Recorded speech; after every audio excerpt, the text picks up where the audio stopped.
I'm Dani Mahmood, Special Correspondent of Dhaka Tribune. I have with me Afsan Chowdhury, researcher, journalist, commentator. Afsan, last year saw a lot of, or this year rather, saw a lot of drama around the Chief Justice's exit. But what was at the crux of the matter, if you will? Thank you. I think two issues were at work. One was there was a genuine conflict between the executive and the judiciary, and Sinha represented the judiciary. Judiciary did make a move. And at the same time, it reached a point where the judiciary seemed to have won when they rejected the 16th Amendment, the petition on the cancellation of the 16th Amendment. But at the same time, I think in a way, the executive could also put the pressure back on the judiciary. It was precipitated, as you stated, by some of these accusations that were brought against Sinha. So I think this was more of a power game rather than a constitutional game. But one of the things is, we really, the 16th Amendment is almost never applied. 16th Amendment does not represent us. So it was a fight between the major forces of the state.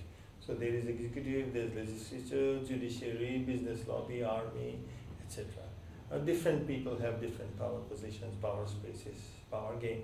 And in that there is constant fray. At the moment it seems like the executive is very strong. But although the Shongshut was saying it had been insulted and so forth, I think the main issue was the executive, led by the PM, felt a little cramped. And if she feels cramped, she can get a Shongshut, which is very pliant at this point. I mean, it's a pliant Shongshut, to work on her behalf.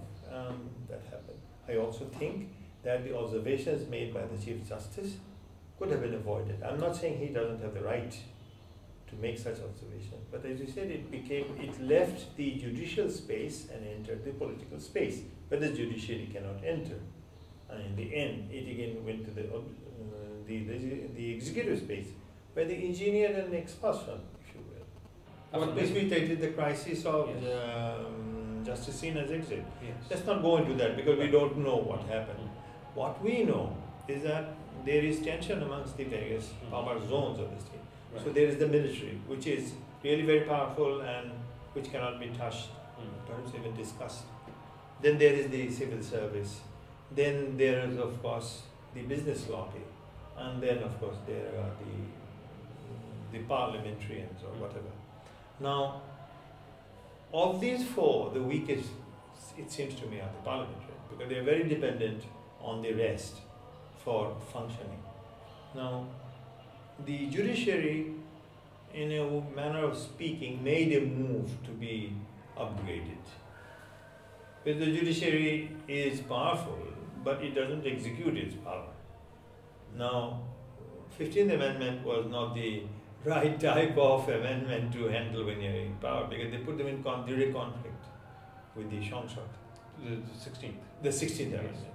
Now, my point is, I don't think the Shongshut felt threatened as such, but Hasina felt insulted. I think that is very important to understand. And once she feels insulted, of course, the whole Shongshut felt it. Shongshut sees perception of power. How many cases of removal have you seen in the last 47 years? 1 year or 2 years? So it's very symbolic as to how powerful they are. It's not daily functioning. Right.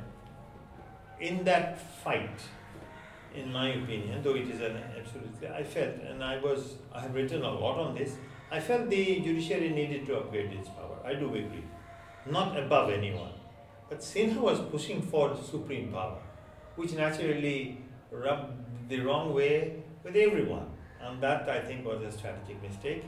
16th Amendment, Hasina probably would have accepted it if he didn't add those observations, which in my opinion, maybe legally he had the right to say so, but he didn't have to make statements which could be interpreted politically.